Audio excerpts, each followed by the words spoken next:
Sắpថ្ងៃនេះហេតុអ្វីមានការផ្សាយអំពីការចាក់វ៉ាក់សាំងមហារីក Morsbone HPV 9 បាឡង់សម្រាប់ក្មេងប្រុសដែរជាទូទៅវ៉ាក់សាំង HPV 9 បាឡង់គឺជាវ៉ាក់សាំងដែលការពារប្រឆាំងនឹងវីរុស Human Papillomavirus ចំនួន9ប្រភេទ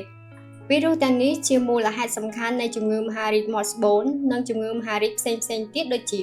1. មហារីក Morsbone បង្កឡើងជាចម្បងដោយ HPV ប្រភេទទី16និងប្រភេទទី18វាទទួលខុសត្រូវប្រហែល 70% នៃករណីមហារីក Morsbone 2. មហារីកផ្សេងទៀតដូចជារោងគូតបំពង់កនិងផ្នែកខាងក្រោមនៃអណ្ដាតអង្គធាតុភេទបុរសទ្វារមាសនិងបបូរទ្វារមាសរបស់ស្ត្រី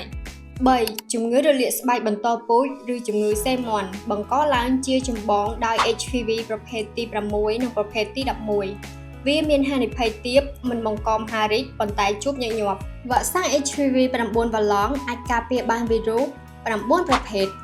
ប្រភេទហានិភ័យទាបបង្កដំបៅមានដូចជាប្រភេទទី6និង11ប្រភេទហានិភ័យខ្ពស់បង្កទៅជាមហារីកមានដូចជាប្រភេទ16 18 31 33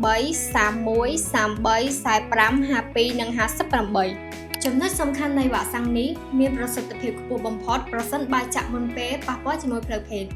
ជាទូទៅអាយុ9ឆ្នាំដល់14ឆ្នាំប៉ុន្តែយើងអាចចាក់បានដល់អាយុ45ឆ្នាំបំណងល្អពីមន្ទីរពិសោធន៍បាល់ត្រាស់